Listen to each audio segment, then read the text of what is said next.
Obrigada, Tayana. Meu microfone foi desligado, veja bem, como é que pode? Então, eu vou repetir tudo de novo. Então, a Tayana falou aqui, super tema, realmente é o super tema. A Lenita já falando aqui, Vânia, saudades. É por isso que nós estamos aqui, pessoal, para que todo mundo possa ficar mais perto dos nossos ídolos, né? Porque nós temos aqui vários profissionais maravilhosos que nem sempre a gente consegue conversar com essas pessoas. A Carla está dizendo que o áudio não está saindo. Vocês estão vendo aí, pessoal? Está tudo bem aí com o meu áudio? Pessoal, respondo aí, me diz aí. Agora parece que está tudo certo. Então, vamos lá. Para quem não me conhece, eu sou Lélia Gonçalves Rocha Martã, eu sou enfermeira e eu sou diretora executiva da Doutrina Educação em Saúde. A Doutrina Educação em Saúde é uma empresa que nasceu com a finalidade de disseminar o melhor conhecimento. E, a partir dessa pandemia, eu tenho feito lives aos finais de semana para que vocês possam se aproximar. Porque é todo dia que nós temos a gerente de enfermagem, gerente multidisciplinar da oncologia do Albert Einstein do lado? Não é. É todo dia que nós temos a diretora do Sírio-Libanês do nosso lado? Não é. É todo dia que temos Graça, né, que é do AC Camargo? Não. É todo dia que nós temos Ítalo? Não. Algumas pessoas têm o privilégio de estar perto de vocês. Então, a ideia da Doutrina Educação em Saúde é justamente essa, é trazer vocês mais perto, para que a gente quebre todas as barreiras e, de fato, quem ganha com isso tudo é o nosso paciente, né? Então, eu queria avisar, como sempre, que nós estamos simultaneamente, tanto no Facebook quanto no YouTube, e se você, de repente, souber que alguém está no Instagram, pede para ir lá na bio, clicar, que vai direto para o YouTube. Eu peço para que vocês façam comentários, eu peço que vocês me digam de onde vocês são, quero saber, já tem um monte de gente que eu já sei de onde é, então nós temos, assim, a Carla dizendo muita expectativa por essa live, vejam, pessoal, a responsabilidade, o Ricardo Santana, ansioso, né, que Ricardo foi um dos que me ajudou a montar essa live, a Maria Celeste está aqui, ótimo, a Carla está avisando que já está tudo ok, a Gisele Campos dando boa tarde, Gisele, temos também a Josilene dizendo que estava com saudade da live, veja bem, pessoal, eu não faço a live mais todos os sábados. Eu estou fazendo a live a cada 15 dias. E, como eu disse antes, eu quero parar um pouco e ir para a próxima etapa, porque o ano já está acabando, né? Então, depois dessa live de hoje, a nossa próxima será no dia 12 de dezembro, e acabou-se. E aí a gente vai para outras etapas, para as outras oportunidades, mas, com certeza, eu não vou parar de fazer pontes, que esse é o meu negócio, o negócio da Doutrina Educação e Saúde, né? Então, nós temos a Cristiane Saraiva, parabéns pelos palestrantes, muito obrigada. Nós temos o pessoal, olha, de Mato Grosso, Tancará da Serra, olha que interessante. Rodrigo, boa tarde, vamos curtir e aprender nessa live, como sempre, esse é o nosso objetivo, né? E a Sabrina nos dizendo parabéns, obrigada, Sabrina, sigam aí conosco e vai avisando os colegas para que venham até aqui. Nesse momento, pessoal, eu peço a vocês, como sempre, que comecem a fazer as perguntas, porque é muito importante que a gente aproveite esse momento. E eu quero começar apresentando os nossos palestrantes que estão aqui do lado, já ávidos para começar. Então, primeiro eu quero apresentar o Ítalo Rodolfo Silva. O Ítalo é enfermeiro, ele é doutor e mestre em enfermagem pela Escola Ana Nery da UFRJ, com estágio pós-doutoral na Escola de Enfermagem de Ribeirão Preto, USP. Pessoal, só para dizer, pós-doutorado não é para todo mundo não, hein, gente? Não é brincadeira. E, atualmente, o Ítalo é professor da UFRJ, campus Macaé, e no PPG da Escola de Enfermagem Ana Nery. Ítalo, muito obrigada, me aguarde aí, que daqui a pouco você vai falar, tá bom? Obrigada. A Vânia Regina Molo Bahia. Vânia é doutora e mestre em ciências pela Escola de Enfermagem da USP São Paulo. Ela é especialista em melhoria pelo IHI, Institute for Healthcare Improvement, e atualmente ela é diretora assistencial do Hospital Sírio-Libanês. Vânia, muito obrigada, viu, pela sua participação, pela sua generosidade de estar aqui com a gente. A outra convidada nossa é Maria das Graças Matsubara. Maria das Graças é doutoranda e mestre em Ciências da Saúde pela Universidade Federal de São Paulo. Ela é pós-graduada em Administração Hospitalar e Enfermagem e Dermatologia. E, atualmente, ela é supervisora da Educação Continuada e Escola Técnica do AC Camargo Cancer Center. Graça, muito obrigada pela sua colaboração, viu? E temos também a Ana Fernanda Yamazaki Centrone. Ana Fernanda é enfermeira, ela é especialista em oncologia clínica, ela tem MBA em Gestão e Saúde e, atualmente, ela é gerente assistencial operacional da oncologia do Hospital Israelita Albert Einstein. Ana, muito obrigada, viu, por você estar aqui com a gente, tá bom? Muito obrigada. Continuamos com as pessoas falando aqui, a Wanda Leite está dizendo aqui que lindo, está falando aqui que é um prazer muito grande rever pessoas queridas, nós temos a Elba falando que o tema é excelente, então, assim, agradeço muito a participação de todos vocês, está sendo muito bom, e aí, enquanto vocês que estão nos ouvindo estão, assim, aquecendo e avisando aos seus colegas, eu quero iniciar uma pergunta para o doutor Ítalo. E eu quero dizer novamente aqui, pessoal, nós fizemos um spoiler rapidinho agora no Instagram, e o Ítalo lembrou uma coisa muito importante. Segundo o Conselho Federal de Enfermagem, todos os enfermeiros podem usar o título de doutor. Mas eu vou mais adiante. Gente, vamos buscar uma fundamentação nas nossas bases. Não tem outra forma senão buscar titulação. Então, nós temos o doutor Ítalo aqui agora. Eu queria, Ítalo, que você falasse para a gente o que é prática baseada em evidência. Você poderia comentar o que é isso aí para a gente? E, de novo, muito obrigada pela sua colaboração. Boa tarde, doutora Lélia. Boa tarde a todos que estão nos acompanhando nesse momento, é um imenso prazer. Parabéns pela doutrina abrir esse espaço para a gente discutir sobre prática baseada em evidência. Então, prática baseada em evidência, a gente vai encontrar muitos conceitos na literatura, mas eu quis trazer aqui uma questão mais pragmática, para a gente pensar realmente a fundamentação, a fundamental importância da prática baseada em evidência para a saúde. Nós temos que entender de uma forma bastante contextualizada a busca da melhor evidência científica, mas articulada com a necessidade de tomar decisão. A decisão que temos que tomar no campo da saúde tem que ser fundamentada. E essa fundamentação ela é atravessada por várias questões. A melhor evidência científica, a expertise do profissional, as especificidades do paciente, mas também as tecnologias, os recursos disponíveis para que a gente possa executar, né, aquela tomada de decisão. Mas, como eu disse, nós precisamos ampliar a nossa visão sobre prática baseada em evidência para a seguinte questão, por exemplo. Nós temos compreensão do que é evidência científica? Hoje nós estamos diante de muitas informações que chegam para nós a todo tempo, inclusive camufladas de evidências. Então, essa tomada de decisão baseada em evidência tem que seguir numa perspectiva bastante ampliada, que leve em consideração, sobretudo, o que é uma evidência científica. E como é que nós estamos diante, por exemplo, dos novos desafios no campo das fake news, mas também fake news muito bem elaboradas, né, diante da relação das questões clínicas, saúde, e que influencia o comportamento, e que o profissional da saúde pode também se inserir nesse contexto e não tomar a melhor decisão. Então, retomando, é importante entendermos que prática baseada em evidência precisa ter uma percepção mais ampliada por todos nós, não só para a utilização da melhor evidência, mas a expertise também para identificar o que é uma evidência, como eu articulo aquela evidência na minha prática, na minha tomada de decisão, seja no âmbito gerencial, no âmbito da assistência direta, ou também na educação. Então, em linhas gerais, eu posso dizer que prática baseada em evidência é um fenômeno bastante complexo, mas super necessário para todos nós.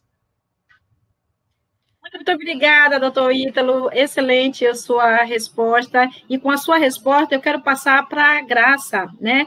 E perguntar para a Graça. Graça, vimos o conceito de prática baseada em evidência, mas eu queria fazer uma pergunta para você que vai ao encontro do que o Ricardo está falando. O Ricardo diz o seguinte: eu sou do Hospital Sírio-Libanês, quer dizer, da turma de Vânia, de Brasília, E aí eu estou participando do pilar de novos conhecimentos da jornada Magnet. Está sendo desafiador.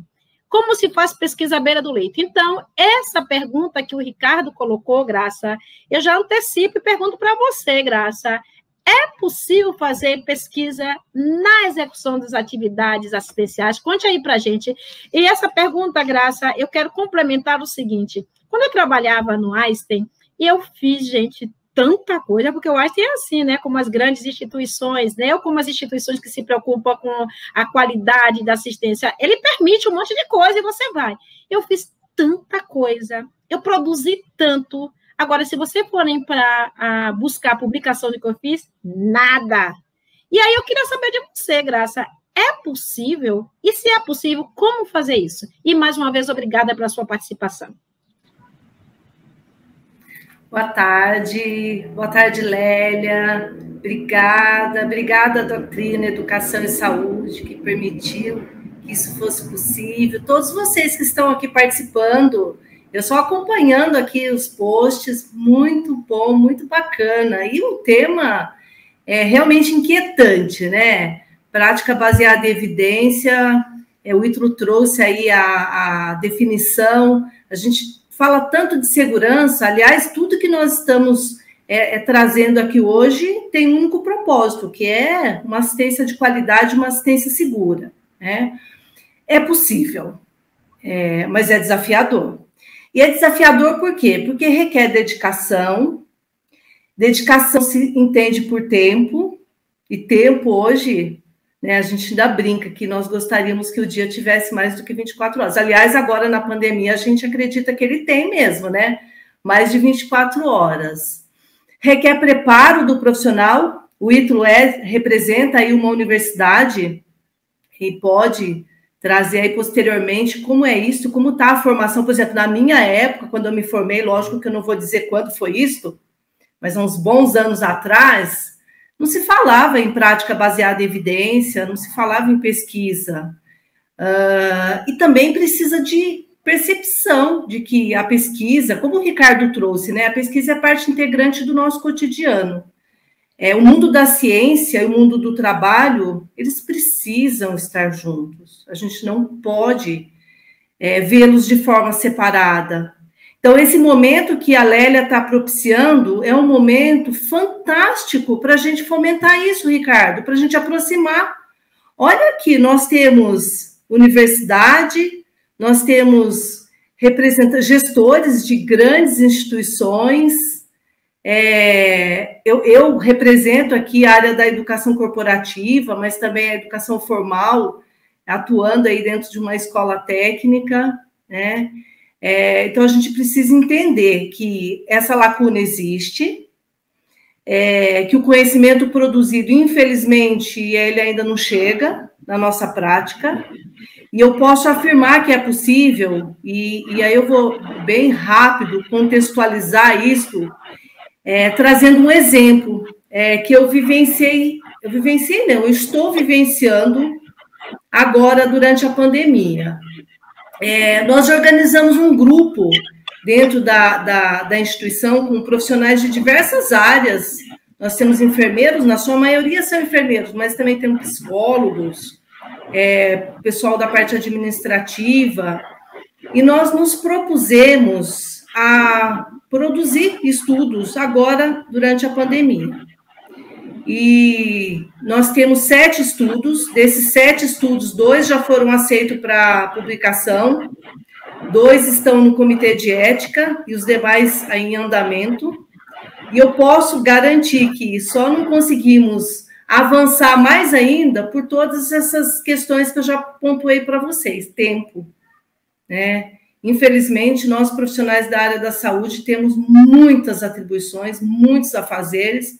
A cada dia que passa, a gente assume mais, né? E isso acaba impactando, acho que nessa possibilidade da gente juntar aí a ciência e o mundo do trabalho. Entender que é um só, né? Eles não estão separados.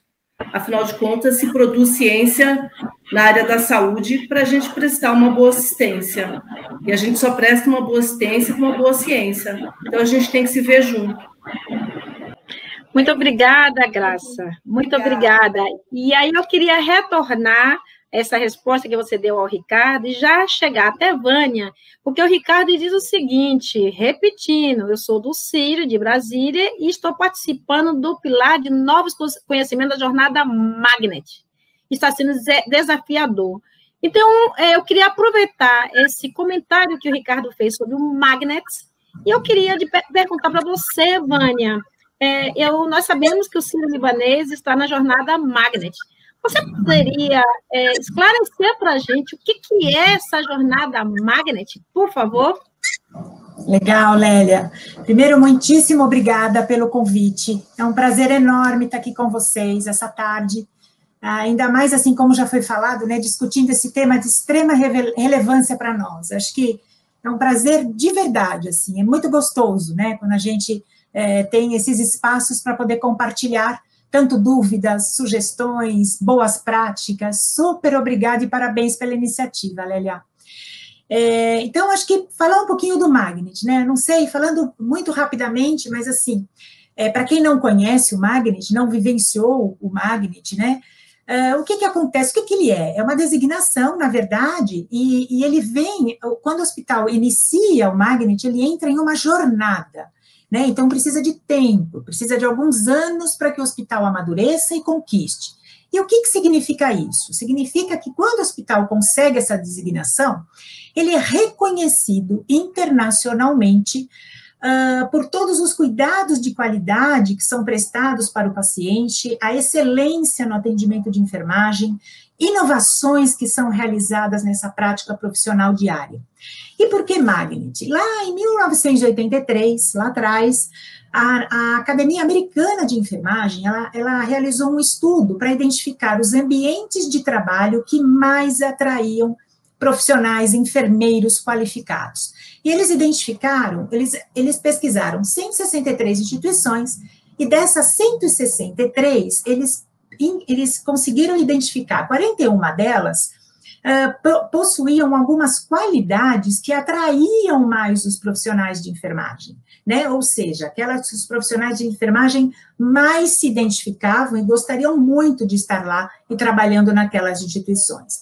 E essas instituições, com esses fatores identificados, foram denominados hospitais Magnet, ou seja, as características identificadas nessas instituições passaram a ser identificadas e denominadas como forças do magnetismo. E quais seriam essas forças do magnetismo? Primeira coisa, uma liderança transformacional, uma liderança trabalhando com gestão participativa, inovadora. Outro pilar é empoderamento, extremamente importante trabalhar a estrutura organizacional, programas, políticas, a organização do sistema de saúde dentro do sistema da instituição. Outro pilar, prática profissional exemplar, foi algo que atraía demais e atrai demais os profissionais enfermeiros. Ou seja, qual é o modelo de cuidado daquela instituição? Recursos, autonomia, enfermeiros como professores eles colocam ali, ou seja, aquele aprendizado diário beira-leito, ensinamentos também, toda a relação interdisciplinar, o quanto o enfermeiro consegue integrar esse time multiprofissional. E o outro pilar extremamente importante, também conhecimento, inovação e melhoria contínua, né? Onde o cuidado de qualidade, a pesquisa e a prática baseada em evidência caminham juntos. E, por fim, os resultados empíricos, quer dizer, a gente precisa aprender a mensurar para avaliar, para, de fato, analisar tudo que está sendo implementado para que, de fato, nós, com os dados na mão, com esses resultados empíricos compilados, a gente possa atuar nas ações de melhoria. Então, de um modo geral, o Magnet, ele trabalha fortemente esses 5 pilares dentro das organizações e faz com que todo o sistema seja realmente reestruturado para atender esses requisitos. Acho que, de um modo geral, é isso, Lé. Muito obrigada, Vânia. Eu tenho certeza que as pessoas agora que porventura não conhecem o Magnet vão poder imaginar o que seja, né? E aí, dando seguimento, eu gostaria de saber o seguinte: as instituições que trabalham com Joint já conhecem, né? E a própria Joint identificou que a falha na comunicação, ela é responsável por mais ou menos 80% de erro médico. Considerando isso, eu queria fazer uma ponte e perguntar para a Ana Fernanda, que na semana anterior eu estava em São Paulo, em um evento com ela, e ela falou Safety Huddle. Eu tenho que ir para o Safety Huddle. Gente, o que é isso, Safety Huddle? Pessoal, vocês que estão aqui nos acompanhando, vocês sabem o que é o Safety Huddle? Avisa aí para a gente. Você já utiliza em suas instituições? Conversa aqui com a gente, que nós queremos saber. Vocês fazem Safety Huddle? Que foi uma pergunta, inclusive, que nós colocamos essa semana nas páginas da doutrina, e nós tivemos diversas respostas. Então, eu queria saber de vocês que estão aqui nos ouvindo, vocês sabem o que é Safety Huddle? Eu sou da época de apenas passagem de plantão. Safety Huddle eu não conhecia. Então, Ana, você pode dizer para a gente o que é esse negócio de Safety Huddle? Traduz para a gente aí de uma forma que a gente consiga entender. E, mais uma vez, obrigada, viu, Ana? Ligue seu microfone. Pronto. Obrigada, viu, Lélia? Queria agradecer a participação, estar junto aí com a Maria das Graças, a Vânia, o Ítalo. É um prazer estar aqui com vocês, tá? Então, o que é o Safety Huddle? O Safety Huddle é uma breve reunião de líderes e de membros-chaves da equipe. Opa, achei que tivesse caído a minha internet, desculpa. E membros-chaves da equipe que a gente faz no começo do dia ou no começo dos turnos, né? Não precisa ser necessariamente uma vez ao dia. Geralmente a gente faz nas trocas de turnos, né? Para que quem está entrando, chegando na instituição, possa saber o que aconteceu nas últimas 24 horas e qual é a expectativa, se a gente tem aí alguma insegurança, enfim, algum fato relevante para ser passado, que a gente possa esperar algum evento aí relacionado a isso, né? Ela é conduzida diariamente, geralmente no mesmo horário, no mesmo local, tá? E que desenvolve o trabalho de equipe através da comunicação, né? E resolução cooperativa dos problemas. Então, ela garante o quê? O entendimento comum, né, do que está acontecendo. Então, nessas reuniões, né, aqui a gente, como enfermeiro, não são só enfermeiros que participam, são médicos, equipe de manutenção, de suprimentos, farmácia, enfim, todas as áreas do hospital, ela tem uma representação, né, tem uma representação nessa reunião, porque às vezes eu tenho um procedimento que o médico comentou com o enfermeiro numa passagem de plantão, numa visita assistencial, e que vai dependendo de um material que está em falta no mercado, que a gente tem uma quantidade pequena, e isso vai resultar ou atraso no procedimento, cancelamento no procedimento, e se isso não for identificado com antecedência, pode trazer um dano aí ao longo do procedimento, né? Então, a ideia principal é garantir que a gente faça uma revisão de tudo que está acontecendo, tenha um olhar, assim, em situações específicas, possam, em algum momento, chamar a atenção, né, a equipe assistencial, opa, eu estou preocupada com esse paciente, com essa situação, ou um paciente que está mais queixoso, que tem uma situação clínica mais delicada e que requer uma atenção, uma observação armada da equipe ao longo aí do seu dia. Então, basicamente, assim, bem simplesmente é isso que é uma reunião de Safety Huddle. Muito obrigada, Ana Fernanda. E nós vamos fazendo isso aqui, que é o papel da doutrina, né? Fazer atualizações, né? Porque, às vezes, dentro de uma instituição ou outra acontece isso, mas em outras ninguém conhece. Então, se a coisa é utilizada para melhorar a assistência e a segurança, todo mundo tem que fazer, e é possível ser feito em todas as instituições. Muito obrigada, Ana. E aqui nós escrevemos Safety Huddle para poder ficar mais fácil, né? Para todo mundo conseguir fazer pesquisa, né? E, por falar nisso, eu volto agora para o professor doutor Ítalo, e quero saber o seguinte, você está na academia, e eu quero saber se é possível, ou como a formação do profissional de saúde está alinhando a teoria com a prática. Conte para a gente aí, por que eu estou te fazendo essa pergunta, Ítalo? Quando eu estava na gestão, eu tinha muita dificuldade de contratar profissionais da área de saúde, de uma maneira geral, né? Porque eu percebia, inclusive, assim, quando se fazia uma prova teórica, tirava 10, mas na hora que colocava ali na prática, aí acontecia um desafio, era assim, era preocupante. Então, assim, poderia falar para a gente como é que está essa formação? É uma excelente pergunta, e é muito bom a gente oportunizar esse momento para falar sobre isso. A gente entende que, assim, todo profissional, ele tem uma demanda a suprir na sociedade, né? Então, as profissões, o conjunto de cada profissão com sua identidade, tem na lei do exercício profissional de cada profissão, aquilo que compete, e dentro disso, as competências para além do que eu quero dizer, assim, de uma relação de demanda social. Nessas competências, nós precisamos entender a relação e a importância da indissociabilidade de teoria e prática. E no campo da prática baseada em evidência, eu penso que é um desafio ainda muito grande para a formação na área da saúde, é realmente a transversalidade da formação, considerando o ensino pela pesquisa. Aquilo que o professor Pedro Demo fala bastante, a gente precisa ensinar pela pesquisa e o estudante precisa entender aquilo incorporado como transversalidade e fundamental importância para o seu processo de formação. Porque, do contrário, o que acontece? Ele vê uma pesquisa isolada na formação, seja para um trabalho de conclusão de curso, iniciação científica, e isso não, quando o professor não articula isso numa relação de tomada de decisão, por que você vai fazer esse cuidado, por que você vai fazer essa técnica, por que você vai fazer essa orientação, está fundamentado onde? Então, essa necessidade de formação crítica reflexiva tem que vir baseada em evidência científica. É claro que é articulado no conjunto de atitudes, habilidades e conhecimento. Então, em resumo, eu posso dizer que nós temos muitos desafios ainda.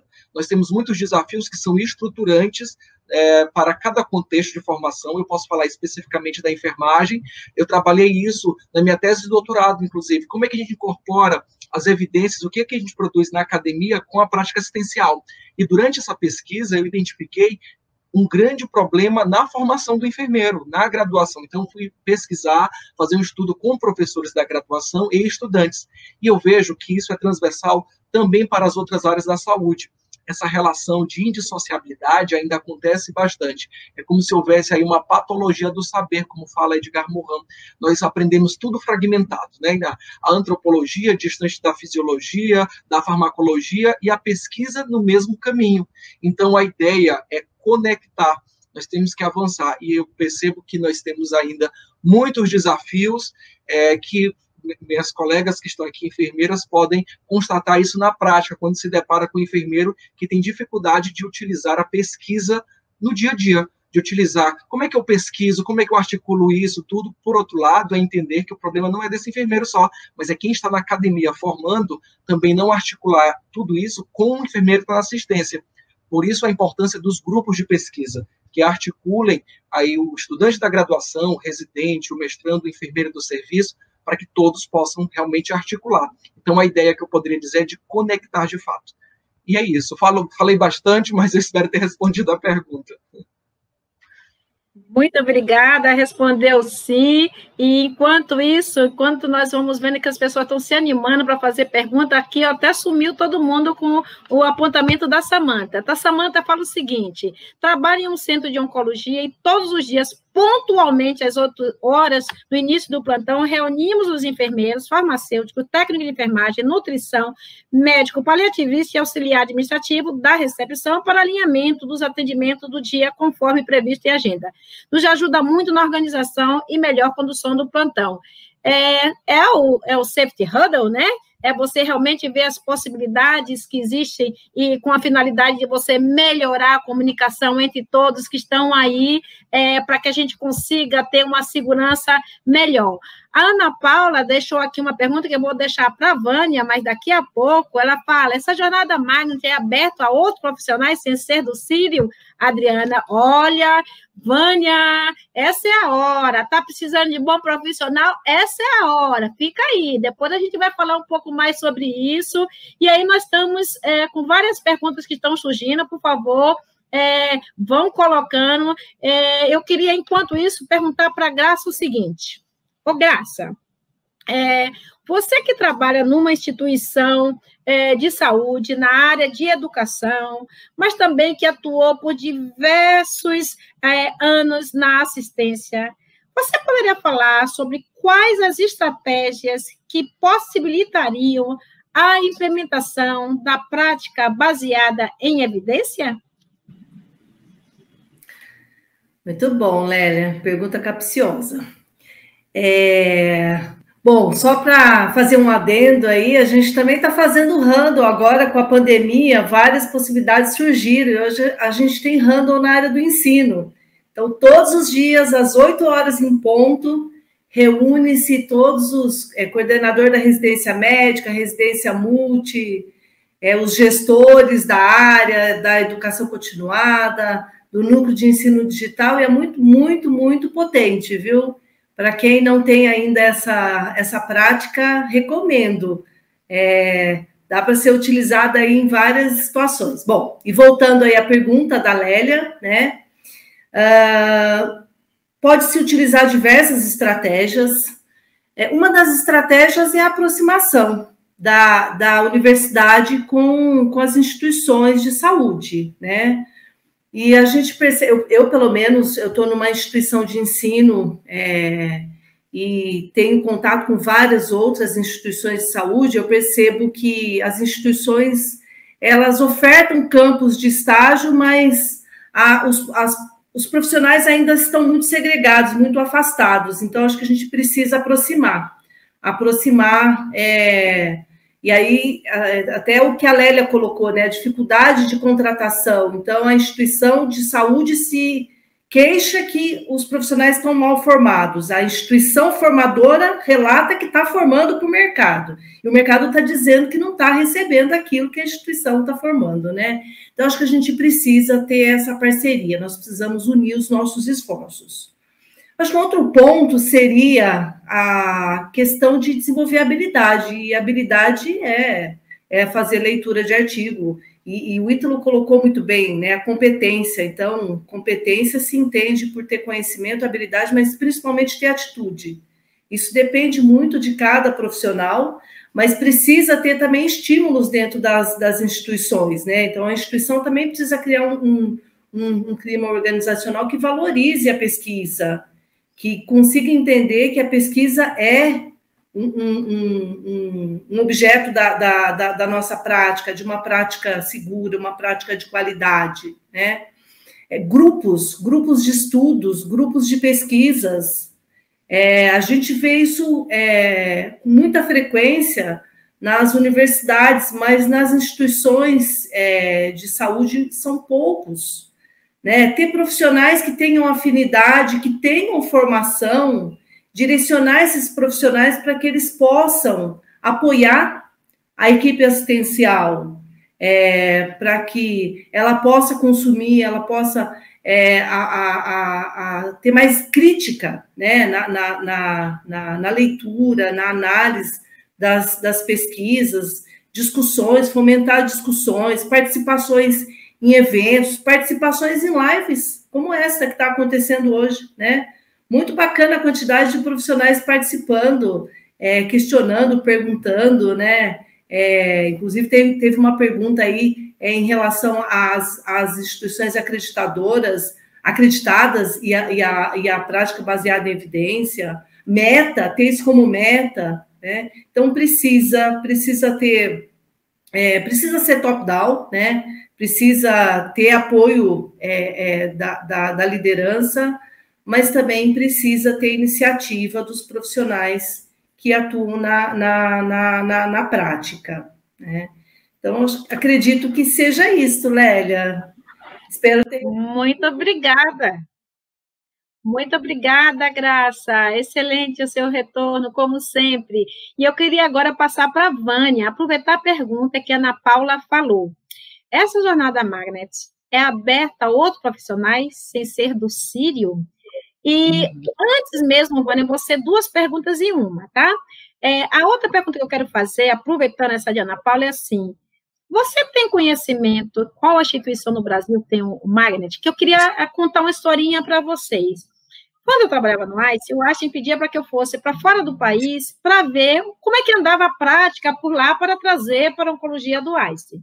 E eu visitei algumas vezes o hospital MD Anderson, e lá eles já tinham magnet há muito tempo. Jesus, ter o magnet é uma diferença na prática fenomenal. A começar, que na época que eu fui, a maior representação do organograma era um enfermeiro.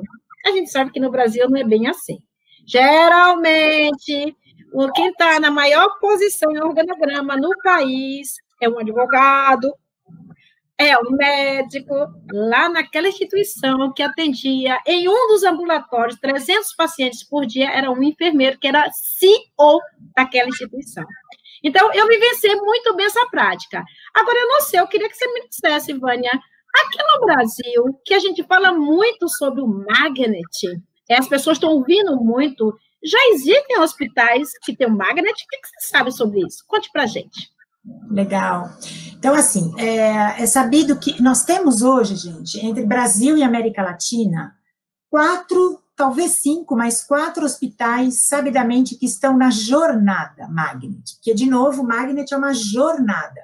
É muito diferente da JCI, da Joint Commission, de uma certificação como ONA, de uma certificação canadense, é um outro sistema, tá? Por quê? Os indicadores que nós temos os níveis, né, dos indicadores que nós temos que buscar, eles são extremamente desafiadores para a prática assistencial. E não só para a prática assistencial, formação em pesquisa, liderança, extremamente aberta, participativa, ele vem dentro, ele tem um contexto que cerca toda a organização e não depende apenas da área de enfermagem. Depende da grande maioria das áreas do hospital. Precisamos de uma diretoria do RH alinhada conosco, precisamos da equipe multiprofissional toda alinhada ao Magnet. E esses indicadores são extremamente desafiadores, níveis de pacientes com lesão por pressão, queda, perda tem uma série uma série de indicadores que os níveis realmente são bem diferentes dos níveis que nós temos no Brasil, ou pelo menos esses que a gente que a gente se compara pela ANAP, Associação Nacional dos Hospitais Privados. Mas qual é o carro-chefe? O carro-chefe é na verdade, a gente tem que ter uma determinação, tem que ter conhecimento, tem que ter um time extremamente robusto, competente, com as características para que a gente possa entrar na jornada para a busca dessa designação. Então, os ganhos são imensos para a instituição, para o paciente, para o colaborador. E, independente disso, como eu disse, que é uma jornada, por exemplo, no mínimo, a gente tem que ter no mínimo 4 anos para poder pensar em submeter um relatório, por exemplo, para que a gente possa receber a visita dos americanos. Por que isso? Porque a gente tem que ter, puxando um pouco agora a pesquisa, o ensino, a gente tem que ter um número mínimo de mestres, doutores, produção científica, linhas de pesquisa que sejam agentes modificadores da prática. Não adianta mais, gente, fazer teses, acho que o Ítalo pode falar melhor que eu, teses ou dissertações de prateleira. Não adianta mais, né? Pode ser ótimo, pode ser bacana, pode ser que legal, eu estou com o meu título. Gente, pensem sempre, tudo e qualquer trabalho que qualquer um de nós formos fazer, seja um TCC de uma especialização, de uma pós-doutorado, pós-doc, tem que ser trabalhos que originem uma modificação da prática clínica. Esse é um dos pilares extremamente fortes do Magnet.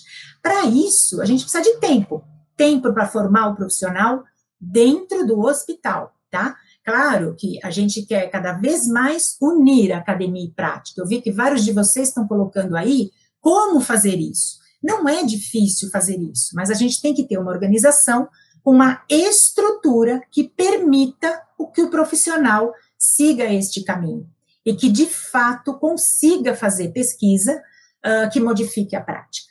Então, por isso que eu digo, não é a JCI, claro, ela é muito bacana, ela é muito importante, a Joint é excepcional, mas olha uma diferença. Quando a gente fala de alcançar indicadores Magnet em patamares extremamente desafiadores, nós estamos falando em consistência de, no mínimo, 2 anos desses valores.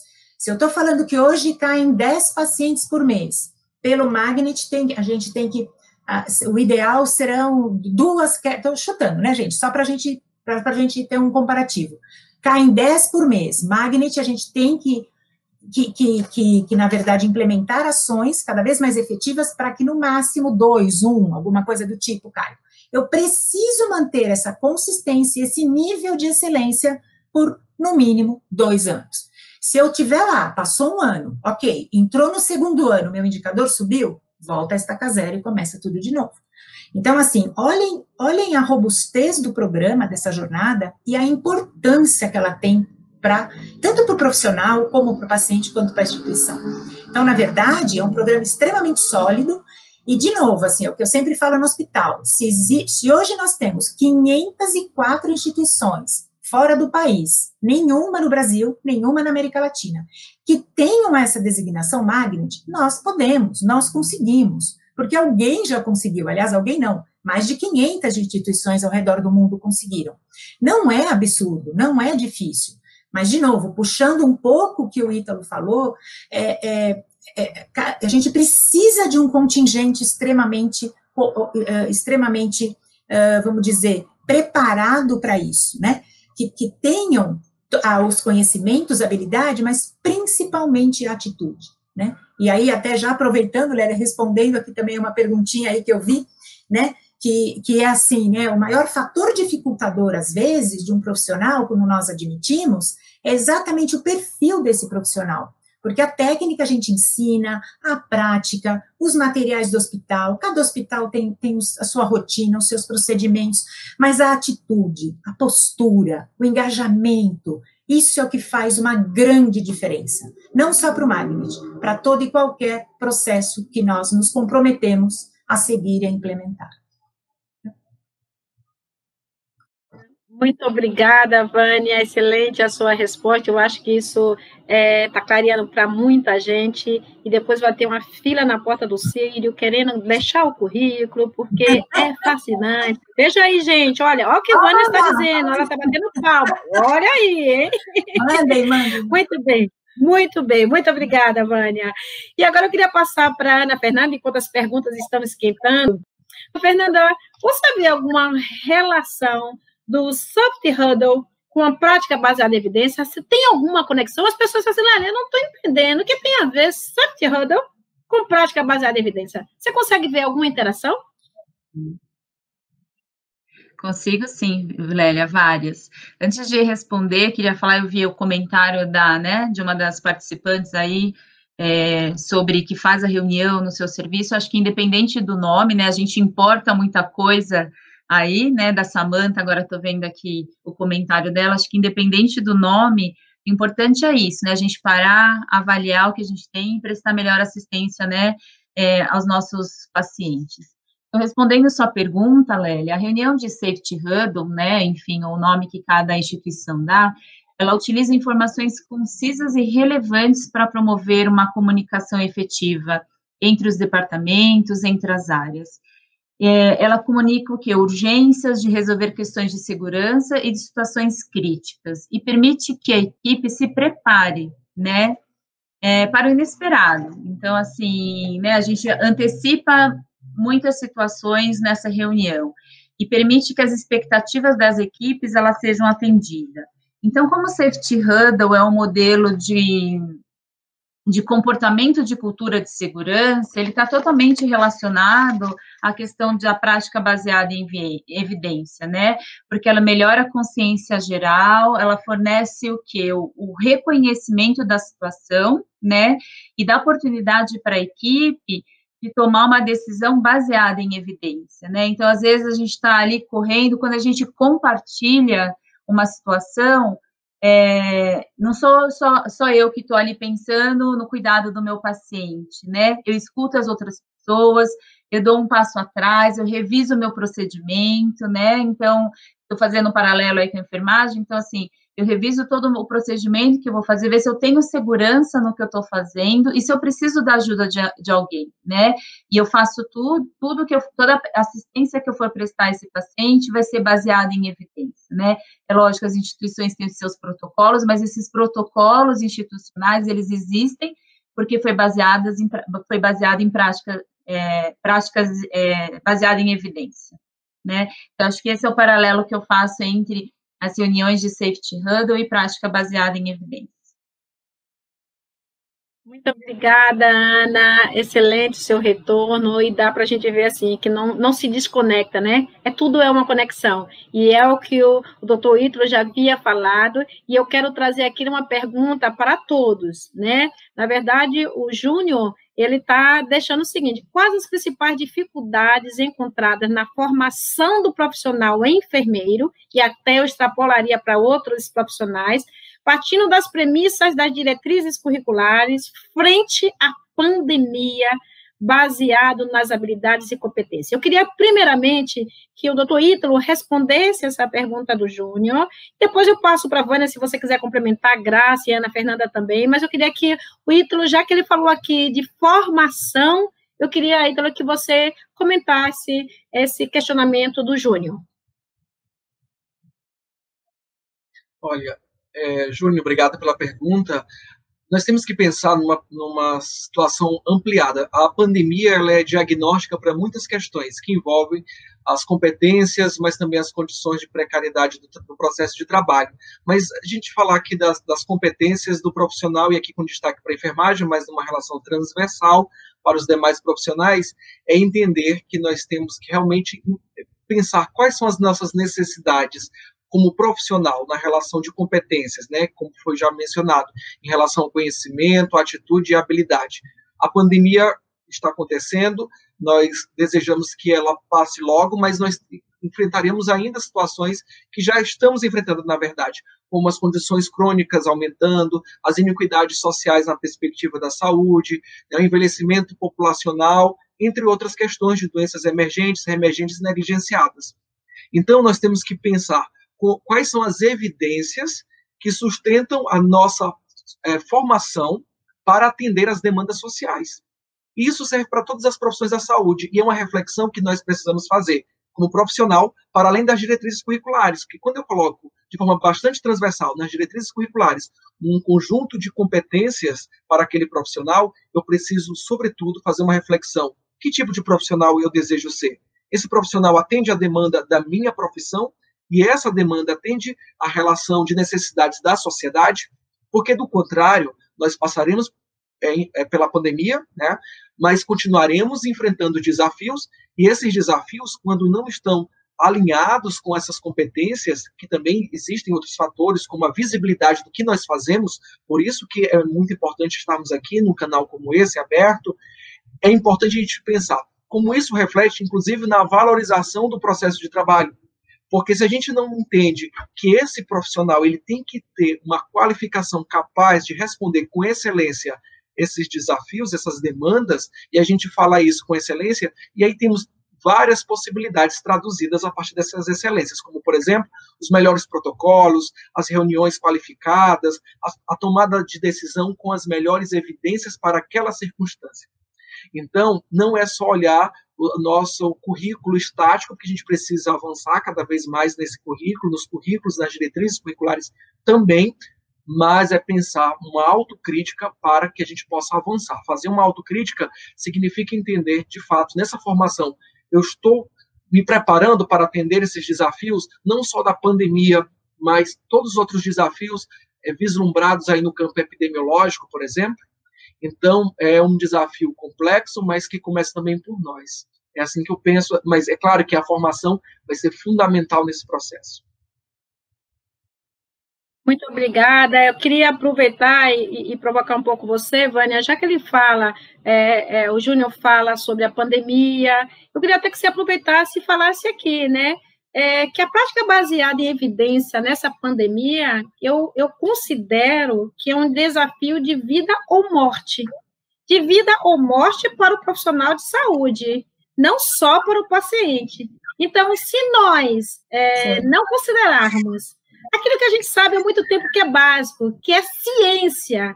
Como que se faz uma contaminação com vírus? Se a gente não considera isso e acredita de fato, e usa o WhatsApp como forma de busca de melhor evidência, né? Porque a gente não falou aqui de uso de WhatsApp, né?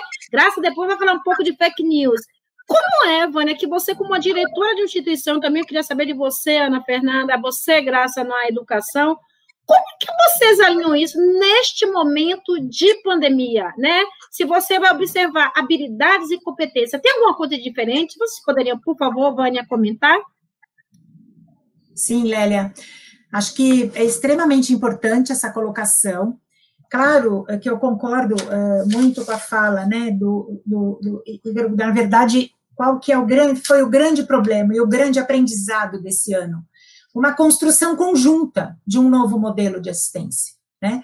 A partir do momento que veio a pandemia, lá no final de janeiro, o Sírio-Libanês, para dar um exemplo, né, nosso ali do Sírio, na verdade já se organizou com um comitê de crise. Esse comitê de crise se instalou e ficou durante meses tendo 2 reuniões diárias, depois passamos para uma reunião diária, até esse passar. Mas, na verdade, qual foi o grande, vou dizer assim, fator de sucesso, né? A participação dos profissionais da ponta. Foi extremamente importante. Nós fazíamos ronda de manhã, de tarde à noite, eu dividia com gerentes, a gente ia nas áreas, conversava, coletava dados, discutindo sobre angústias, não tinha nada em literatura ainda, né, hoje está melhor, mas não tinha naquela época. Então, nós tínhamos informações, primeiros trabalhos científicos sendo publicados, ainda muito escassos. Então, na verdade, um grande ganho foi a união do time, todos em prol de um objetivo comum. Nós ouvíamos muito o time falando, gente, só que a gente consegue fazer isso daqui não, principalmente registros em prontuário, como continuar prestando a melhor assistência com o mínimo de contato com o paciente na época, lá atrás, né, gente, estou falando de março até abril.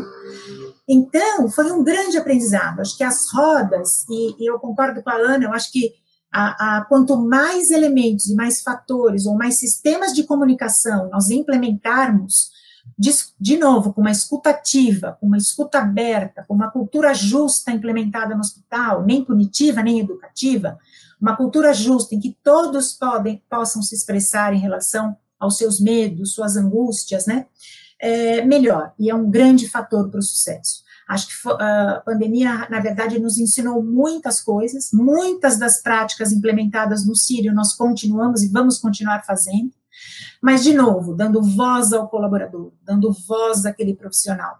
Todos são capazes de trazer uma informação, não é porque a Vânia está falando, porque a gerente está falando, porque o Dr. Paulo Chap está falando, nosso CEO, é porque, vamos ouvir, de repente a gente tem aqueles planos, mas na prática vai ver, não funciona.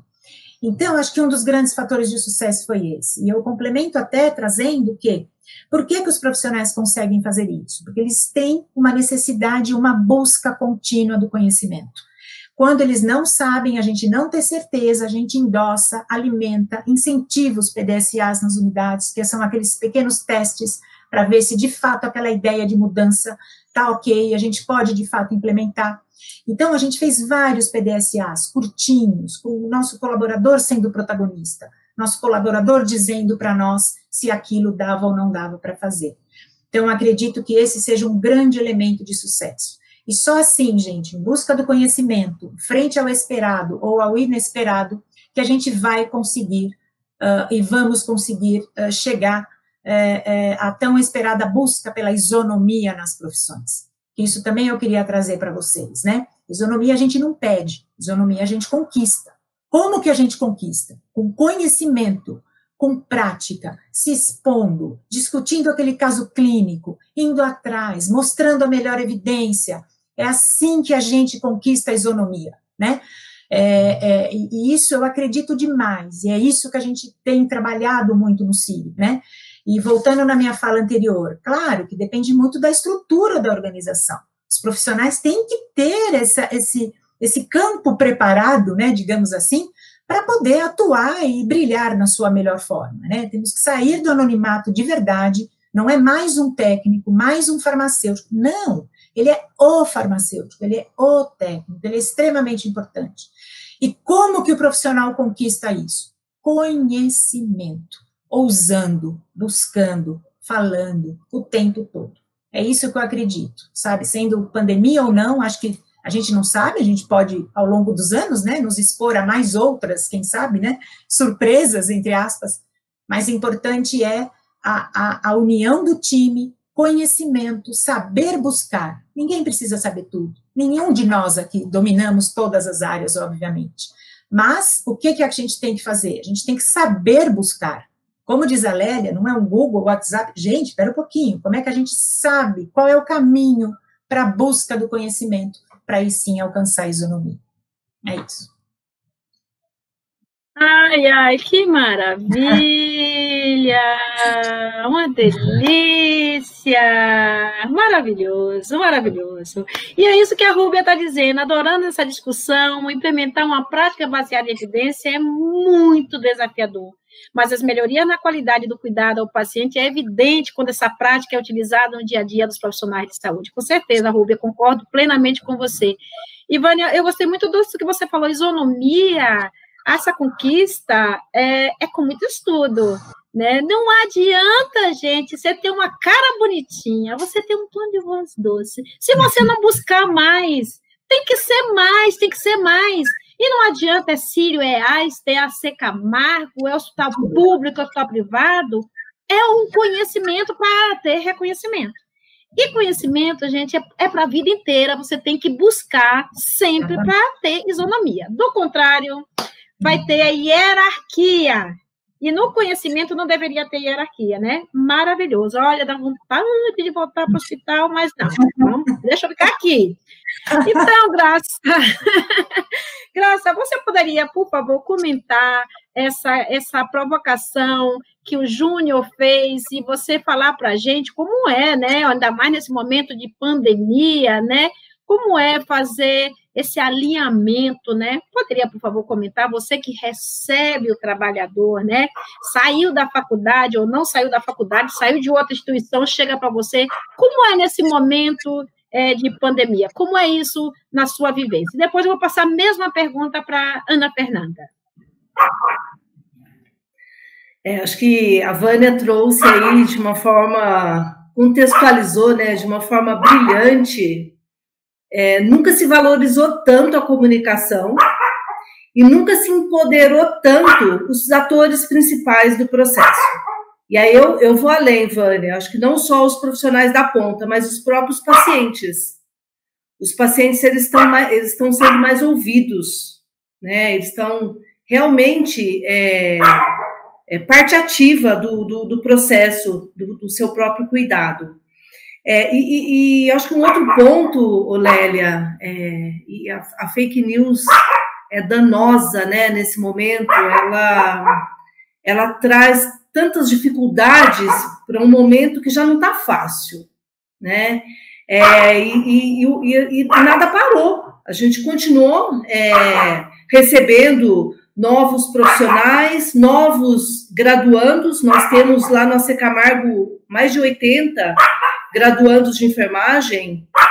Além dos residentes, nós temos residência de 7 áreas multidisciplinar, 14 áreas da residência médica, são mais de 200 residentes, 200 alunos de pós-graduação, mestrado, doutorado, e tudo continuou.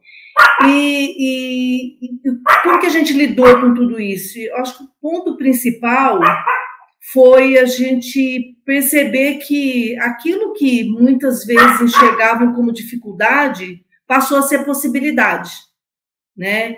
Então, a gente acho que esteve muito próximos para que essa comunicação ela não se perdesse e a gente não tivesse a rádio peão, né, tomando conta e trazendo a notícia de uma forma que ela realmente gerasse mais dificuldade para que a gente pudesse atuar. A outra coisa que nós percebemos foi A Vânia coloca aí a aproximação, né, da base com os gestores, com a liderança. Isso foi muito nítido. E a alta gestão muito próximo, cascateando informação. Por exemplo, na Camargo, nós temos boletins diários e com muita transparência, né? Então, isso facilita muito para que a gente evite as fake news e para que a gente consiga realmente, acho que, trabalhar com mais segurança, mais tranquilidade. Nós sabemos que as informações, elas vão chegar, vários grupos foram organizados para que isso pudesse acontecer, muitos desses grupos liderados por profissionais enfermeiros, que deixa a gente muito feliz, né? E inovar, né? A gente pôde fazer a nossa comunicação fluir, utilizando, inclusive, o WhatsApp, mas de uma forma responsável. Ele foi uma ferramenta muito, muito importante, né? Para que a gente conseguisse que essa comunicação fluísse, mas uma comunicação formal, uma comunicação que não fosse baseada em paradigmas e mentiras, né? Então, acho que esse foi o formato que a gente trabalhou e fez com que o nosso processo dentro aí do modelo de educação com tantos alunos, tantos profissionais, a gente tem, se somarmos em todos da instituição, a gente tem basicamente 7.000 pessoas, e fazer a comunicação fluir de forma que não tenha um truncamento não é fácil, é desafiador, mas acredito que estamos conseguindo fazer isso acontecer. Muito obrigada, Graça. Vejam só, gente, como é maravilhoso ao vivo. Eu estava procurando onde esse cachorrinho estava latindo, agora acabei de descobrir. Ai, Lélia, são 2, e começaram a latir exatamente no horário que eu liguei o microfone. Eles estavam, acho que, de olho no microfone. Você está na casa deles, fazer o quê, né? Muito bem, muito obrigada, está sendo muito bom. É a mesma coisa que a Tayana está dizendo, que é excelente live, e ela também, como sempre, está aqui, ela fala o seguinte: Hospital Moinho de Vento também buscando a certificação Magnet. Aliás, gente, estar aqui do outro lado, vendo outras instituições, você descobre umas pérolas tão maravilhosas, e esse Moinho de Vento, eu vou contar para vocês, gente, é um hospital de excelência maravilhoso, e dá para perceber que mesmo estando nessa jornada do Magnet, já existe uma autonomia muito grande por parte dos profissionais dessa instituição que eu tive contato. São profissionais de uma segurança. Você não conversa com essa enfermeira Tayana sem ela buscar uma evidência que fundamente a fala dela. É um espetáculo essa sua instituição, viu? Parabéns, viu, Tayana? Muito obrigada, como sempre, com a sua participação. Ana, eu queria ouvir de você, né? Isso que a Graça acabou de falar, e eu não tinha pensado sobre isso, de fake news dentro de hospital. Já que nós estamos falando de prática baseada em evidência, é óbvio que as instituições têm que se organizar. Eu tenho certeza absoluta que o Einstein já faz isso, sempre trabalha com as melhores evidências, mas como é que você está trabalhando, Ana, você como gerente de uma área, até complementando o que todo mundo já falou da pergunta do Júnior, né? Nesse momento de unificação, formação do profissional, pandemia, habilidade, competência, como é que você está gerenciando isso, Ana? Você percebeu o impacto da pandemia sobre a prática, sobre isso que ele está falando? Oi, Lélia, percebi sim, até porque a gente percebeu quando começou a pandemia que a gente não sabia nada, né? A gente está aqui falando sobre prática baseada em evidência e em março, abril, que evidência que nós tínhamos, né? Nenhuma. Então, a gente sempre buscou, né, as instituições de referência fora do país, e quando a gente consultava, por exemplo, no caso da oncologia, a gente foi consultar a ASCO, eles também não sabiam. Põe máscara, tira máscara, começa a usar todo mundo, não usa. Enfim, então foi um momento muito desafiador, né? Porque quem está lá na linha de frente estava esperando isso, esse apoio, esse direcionamento. E como que a gente faz? O que era para fazer? Ninguém sabia, né? E assim, a pandemia foi um momento em que de manhã nós escrevíamos um manejo de como seria, como iríamos tratar, conduzir, e à tarde, na reunião de crise, a gente já sabia que alguém tinha comentado outra coisa, e que no dia seguinte, quando chegassem no plantão, teriam uma informação totalmente diferente, né? Então, assim, foi um momento bem difícil, mas, como todos já falaram aí, de muita união, né? Então, acho que todo mundo muito conectado, a desinformação, ela foi enorme nesse processo, eu não falo nem informação, né, hoje até eu falei com a minha filha, hoje não, acho que a gente está no momento de muita desinformação, se politizou muito a pandemia, enfim, teve N fatores, sem ser a saúde, o cuidado, interferindo das nossas condutas, né, e como a gente faz para que o profissional, ele é como um paciente, né, nesse momento ele está como profissional, mas amanhã ele pode estar como paciente. Ele está lá escutando índices, várias coisas na televisão que não eram verdades. Então, a gente teve a todo momento ter que desconstruir essa informação, né, e baseado no pouco que nós tínhamos de evidência, né, transformar isso para eles em evidência, né, mesmo não tendo nada confirmado, mas como que nós poderíamos traduzir isso para o melhor cuidado e tanto para a segurança do paciente como do colaborador, né. É uma coisa assim, até eu gravei um vídeo essa semana, só estou contextualizando, né, para o CIEM, para o simpósio que teve aqui no hospital, falando um pouquinho da liderança na pandemia. E assim, né, falaram, fala o que você fez de diferente. Falei, poxa vida, acho que todo mundo sabe que fez diferente, né? Eu fiz unidade de corte, todo mundo usou máscara, fez isso, acho que isso todo mundo sabia. Então, eu quis contar um pouquinho nesse vídeo, enquanto gestora, né, qual foi o desafio para garantir que todo mundo aderisse a todas essas mudanças, né? Porque foi um momento de muita mudança, mas uma coisa que eu percebi, Lélia, todos, né, que estão escutando, que a gente conseguiu extrair o melhor de cada um. E eu via que a cada mudança que a gente fazia, uma equipe de alta performance, ela se revelava, sabe? Então, assim, como a pessoa, acho que o Júnior, né, que falou assim, de formação, de repente, profissionais de clínica médica precisavam ajudar em UTI, né? E como que a gente conseguiu capacitar essas pessoas em tão pouco tempo para estar habilitadas e conseguir dar o melhor cuidado para esse paciente, né? Então, assim, foi fantástico o engajamento de todos, né? Então, do dia para a noite se construiu treinamentos, e a gente não é só treinar, né, como que eu mexo num respirador, como eu cuido de um paciente crítico, mas quem ter pessoas de apoio, para que quando você estiver na linha de frente, se eu tiver uma dúvida, como fazer, quem que era esse ponto de apoio? Então, essa interação entre todas as áreas, e não é só entre equipe de enfermagem, todos os profissionais, foi fundamental, né, então eu estou lá numa UTI, eu sei que eu tenho um fisioterapeuta, que é o expert em respirador, e ele vai me ajudar, vai me sinalizar qualquer alteração, enfim. Então, foi um momento muito crítico, mas também de grande transformação, grande revelação, né?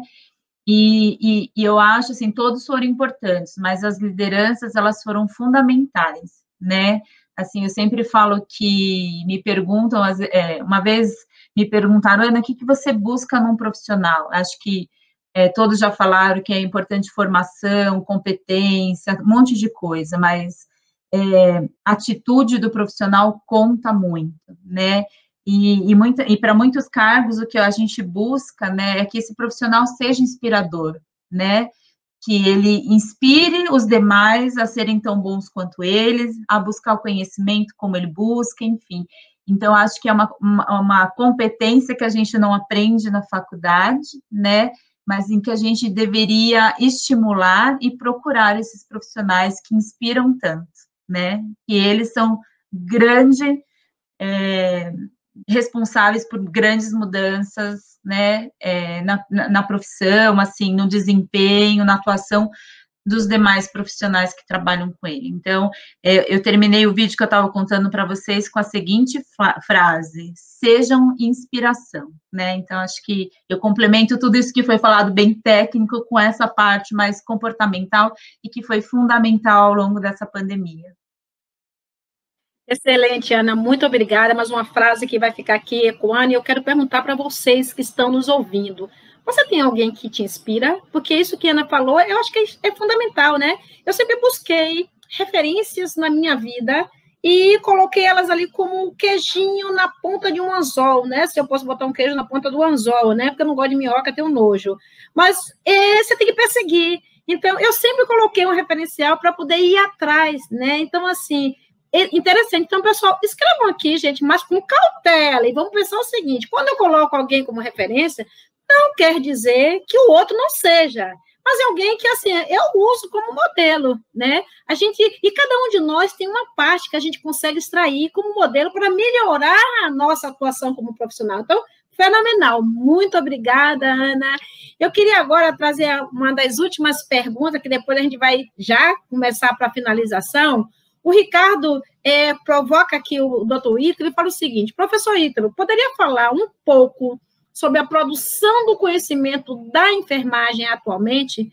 Porque os enfermeiros que estão na prática, a publicação é pouco ainda. Qual é a sua opinião?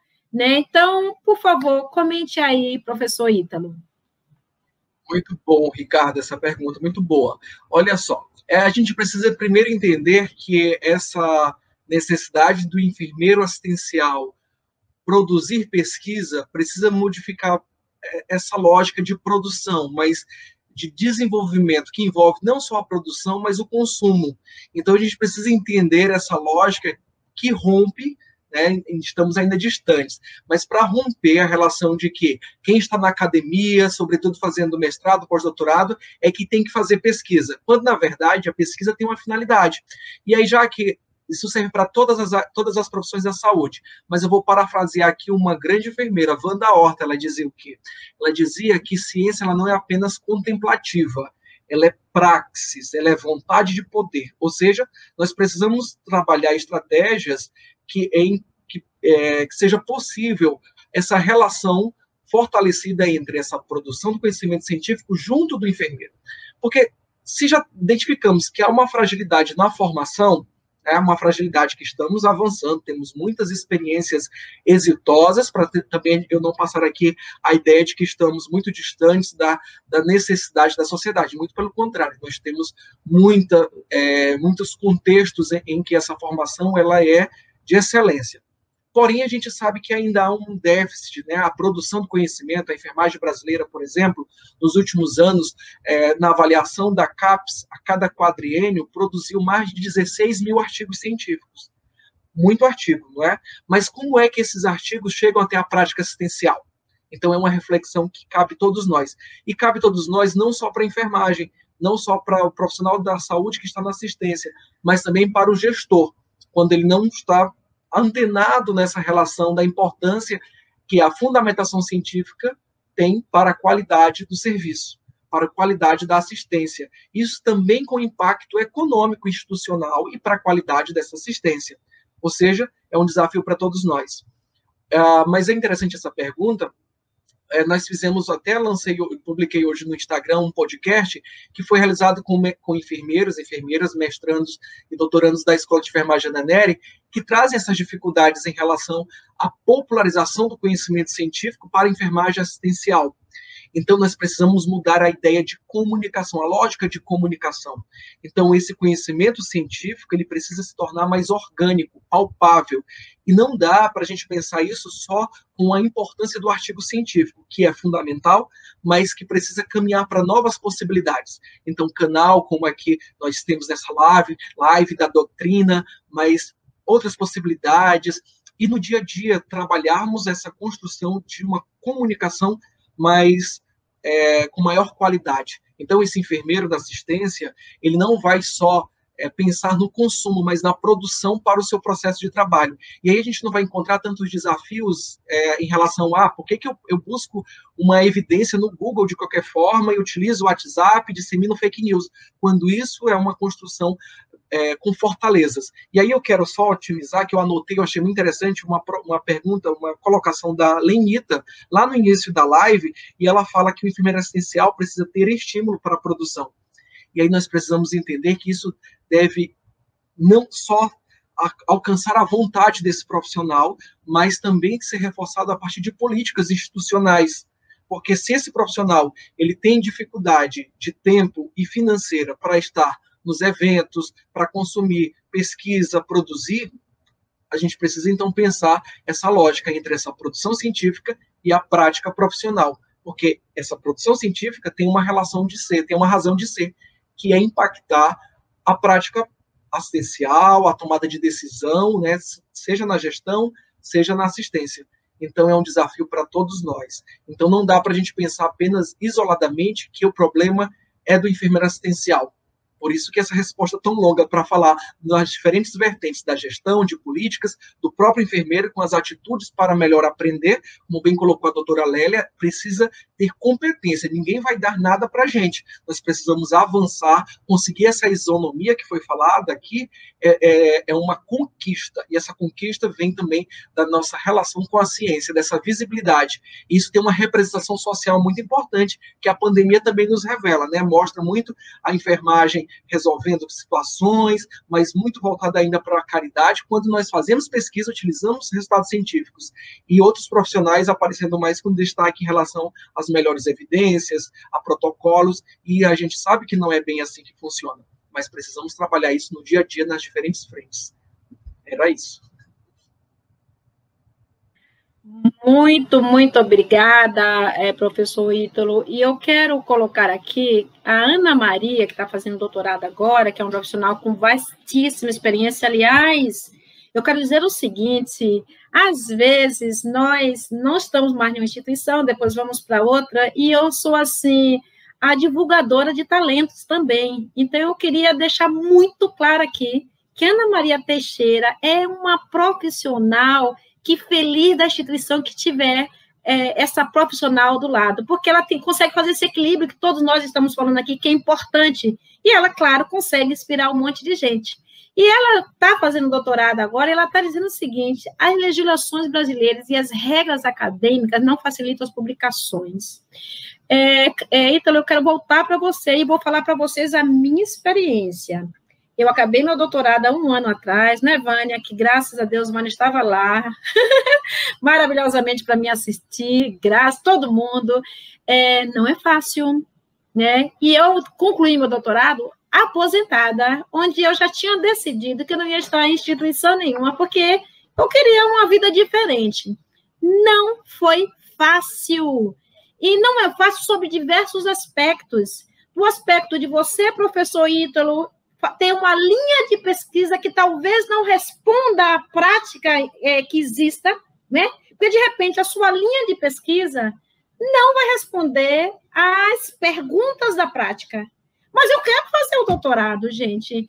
Então, tem essa questão, tem as legislações, gente, quando a gente entra naquele sistema para fazer cadastro da nossa pesquisa, que volta por causa de uma vírgula, e o tempo rodando, e aí, no meu caso, que eu usei 3 instituições, o Comitê de Ética A fala uma coisa, o B fala outra, você poderia dar uma luz para a gente, professor Ítalo, e ver isso, e comentar isso que a Ana está dizendo, as legislações brasileiras e as regras acadêmicas não facilitam as publicações. Por favor, nos ajude. Olha, eu não conheço a Ana, mas eu vou mandar um beijo para a Ana, porque essa pergunta assim, merece uma live para a gente discutir, que eu concordo plenamente. Ana, um beijo pela pergunta. Mas respondendo à pergunta e à provocação, é dizer o seguinte, nós temos muitos entraves e precisamos compreender para poder, assim, eu vou usar uma fala que marcou muito de uma professora, que ela dizia o seguinte, professora Márcia de Assunção, na ocasião de uma banca de doutorado, ela disse assim, a gente não concorda com as regras do jogo, mas essas regras elas têm uma relação política e de poder, inclusive numa perspectiva global da ciência, de fomento e as questões de legislação no Brasil, de cada país. Nós não concordamos, então a gente precisa estar nesses espaços de tomada de decisão e fazer bem feito a pesquisa para que a gente possa ter visibilidade e poder de voz. Então é uma conquista que envolve liderança, política e poder. Mas vamos lá. Existe uma relação global, todos somos afetados com essas taxas abusivas de publicação, de outras questões que atendem uma demanda global da cienciometria, em que, como editor, a gente fica, assim, tentando fazer com que as revistas avancem, mas a gente fica presos, né, quase que reféns de um sistema que a gente tem que pagar para ter indexado, várias outras questões. Mas, por outro lado, existe também uma necessidade de políticas de Estado que avancem numa relação de facilitar, de favorecer cada vez mais uma relação de fomento para o desenvolvimento de pesquisas, de editais coerentes, mas numa relação transversal. Então, são desafios realmente interessantes que a gente precisa discutir para amadurecer e avançarmos enquanto estratégia. Isoladamente, o que eu penso? Essa relação da cienciometria, ou seja, das métricas para avaliar quem faz ciência, quem é cientista, precisa caminhar com a relação da popularização desse conhecimento científico, ou seja, retornar para quem financia o Estado, as pessoas, os impostos, certo? Exceto outras questões que envolvem, assim, instituições privadas, enfim, mas eu não quero nem entrar nessa seara. O que eu quero destacar é de que a gente precisa pensar alternativas. A ciência, precisamos avançar enquanto ciência, a produção de um artigo é fundamental, mas o desdobramento é mais ainda, o desdobramento no campo da inovação, da tecnologia, da comunicação, que chega até as pessoas. Do contrário, essa prática baseada em evidência ainda vai continuar numa relação de um grupo seleto, porque nós estamos falando, nós sabemos que é uma comunicação para todos da saúde, mas eu vou falar aqui especificamente da enfermagem. Na enfermagem, nós somos uma categoria com mais de 2.300.000 profissionais, em que a maioria é constituída por técnicos. Então, é importante também pensarmos como essas evidências, embora o enfermeiro seja ali responsável pelo gerenciamento do cuidado, mas como é que essas evidências também chegam no campo profissional para o técnico de enfermagem. Então, essa produção científica, essas barreiras nós temos barreiras, mas nós somos inteligentes para pensarmos estratégias para avançarmos. Então, nesse sentido, pensar na publicação do artigo científico, mas também nas condições para que esse conhecimento chegue até as pessoas. Por isso, mais uma vez, embora pareça ser repetitivo, mas eu quero destacar a importância de canais como esse, de lives, de momentos como esse, porque senão esse artigo científico circula no mundo, mas não chega para as pessoas da nossa realidade. E não adianta dizer, eu volto ali para o meu setor e falo da pesquisa, mas a ciência não é local, esse conhecimento precisa alcançar todos que precisam dessas evidências para avançar nos seus contextos de trabalho. Então, merece discussões mais aprofundadas, mas eu não vou me alongar mais do que eu já falei. Muito obrigada, professor Ítalo. E nós já estamos chegando ao final, né? Que passa rápido, né, gente? E eu queria pedir para vocês que não me seguem, ainda não me seguem na Doutrina Educação e Saúde no YouTube, por favor, se inscreva em nosso canal, me siga no Facebook e também no Instagram. E eu gostaria de finalizar agora, eu gostaria de pedir para você, Ana Fernanda, que faça as suas considerações finais. Depois eu quero que Graça, Vânia, e aí, colocando esse negócio de cavalheirismo que eu adoro, por último, o doutor Ítalo. Agora sim, viu, Ítalo? Então, você que vai encerrar. Então, eu gostaria que vocês fizessem suas considerações finais, porque nós estamos nos aproximando ao final dessa live. Por favor, Ana. Obrigada, Lélia. Eu vou fazer um comentário para quem está em casa, Lélia, porque a Lélia, quando a gente estava prestes a entrar na live, ela falou que ela ia começar pelos mais jovens. Então, por isso que eu sou a primeira. Ai, tô brincando, é só para descontrair. Acho que foi ótimo, pena que o tempo é curto, né? Acho que todo mundo aí, como o Ítalo falou, daria para ter cada um dos temas, ter uma live exclusiva, né? Só para cada tema, acho que tem muita coisa para falar. E o que eu queria deixar para o pessoal aí de casa, né? Quem está assistindo a gente, é que independente do nome, do que for, que vocês busquem, né, a melhor prática, a prática baseada em evidência para suas instituições, né? Se você é líder, dê essa autonomia, liberdade para que seus liderados tragam, discutam, os tornem participativos nas decisões junto com você, porque é isso que vai fazer a enfermagem e o cuidado, né, ao paciente cada vez melhor, mais seguro, né, e melhor. Então, Queria agradecer e muito obrigada. Eu que agradeço, Ana, a gentileza de você estar aqui nesse sabadão, disponibilizando o seu tempo, dividindo entre a gente e a sua família. Muito obrigada. Graça, suas considerações finais, por favor. Bom, meus cachorros se acalmaram, então agora vocês não vão acompanhar os latidos. Primeiramente, agradecer, né, por essa oportunidade de estar aqui com profissionais fantásticos, tanto aqui na live, né, tendo a possibilidade de discutir com Ana Fernanda, Vânia, Ítalo, Lélia, e também todos que acompanharam essa live aqui conosco. E eu gostaria de encerrar dizendo que, como vocês puderam perceber, né, prática baseada em evidência é um terreno árido, tem vários empecilhos, muitos desafios, mas é possível. E para que isso possa ser uma realidade, a gente precisa... A Ana Fernanda colocou aqui, né, a questão do comportamento, até ter atitude. Eu participei de um evento recentemente e uma pergunta que me fizeram foi como fazer para uma instituição estimular e apoiar para que a prática baseada em evidência aconteça. E eu pensei, puxa, mas uma instituição é composta por pessoas, né? Então, nós somos uma instituição, nós somos uma organização, então depende de cada um. E aí eu gostaria de deixar a mensagem, né, para quem hoje ainda faz uma assistência baseada em tradição, ritos, tarefas, e quer realmente que tenha uma prática reflexiva baseada em conhecimento científico, que tenha melhoria de qualidade, tanto para os pacientes quanto para os familiares, que realmente aceite isso como uma possibilidade, porque é possível.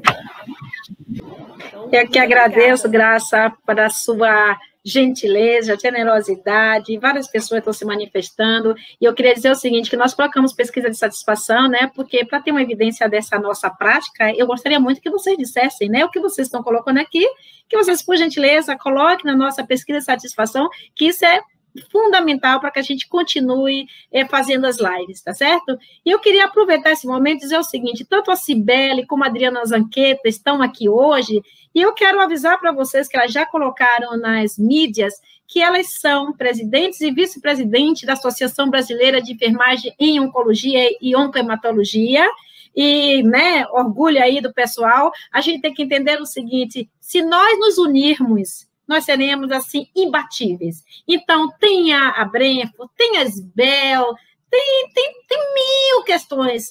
O negócio é buscar a melhor evidência, buscar informação, e cada um de nós cumprimos o nosso papel na sociedade, que é a gente dividir conhecimento, né? Então, a Adriana, que é outra pessoa especialíssima, está na vice-presidência da Brenfo, e ela fala aqui, excelente discussão nessa tarde. Então, eu queria agradecer a vocês que estão participando, a Alessandra, que está dizendo que é muito importante e que parabéns, a Edilene, que eu já tinha colocado aqui, de não só da promoção das lives, doutor Ítalo, mas que os profissionais entendam que isso é um divisor de águas em suas vidas. Fala no sentido de dizimar o seu tempo. É verdade, hein?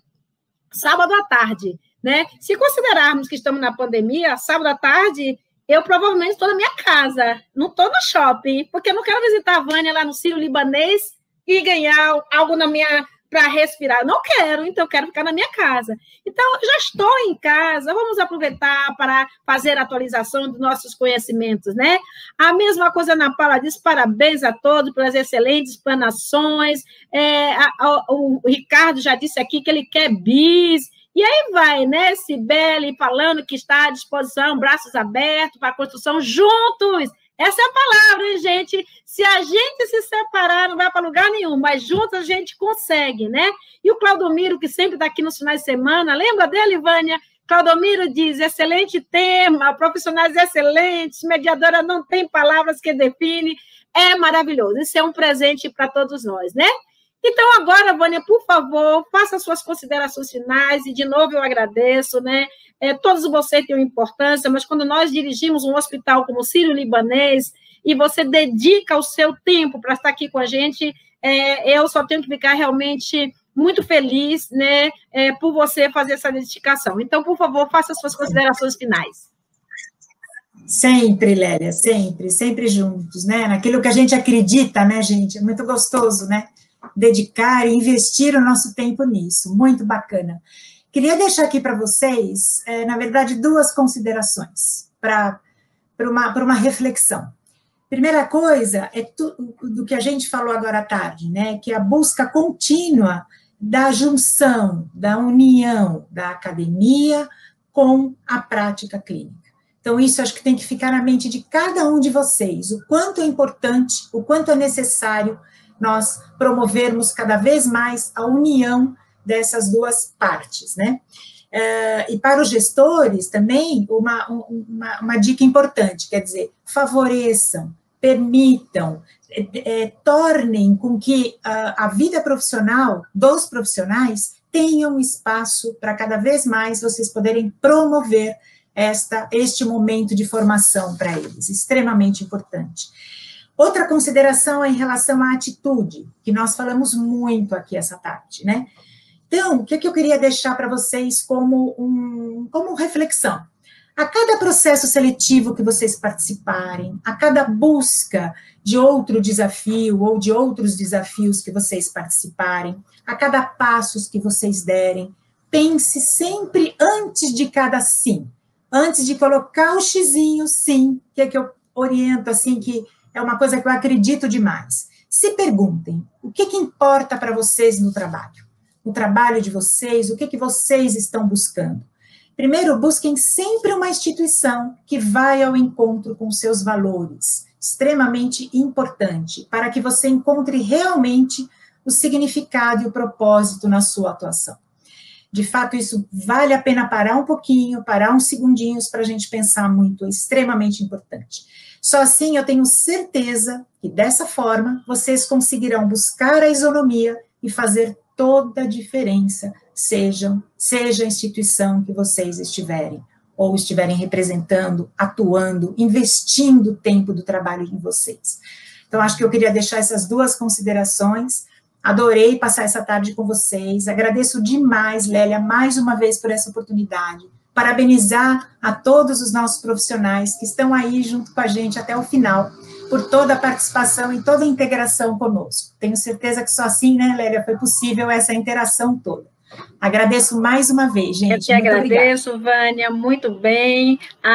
O pessoal tem falando aqui muita coisa, né? Mari diz, muito importante essa união, a instituição só terá a ganhar. A Letícia diz o seguinte, parabéns a todos, foi um grande conhecimento. Maria das Graças, essa eu conheço, profissional maravilhosa. E Adriana Zanqueta, olha que lindo. Vânia, líder inspiradora, né? Nós sabemos disso. Então, como último, a colocar aqui as considerações finais, por favor, doutor Ítalo, fale aqui para a gente quais são as suas considerações finais.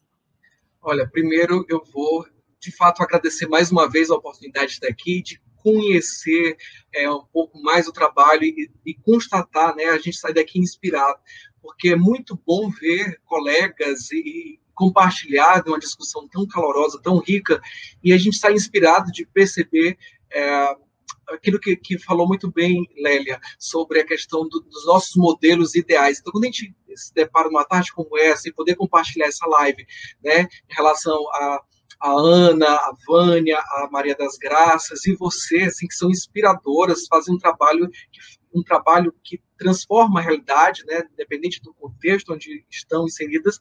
Então, isso é muito importante. E aquilo, só reiterar aquilo que minhas colegas já falaram muito bem. Nós precisamos buscar uma formação e uma atuação com competência.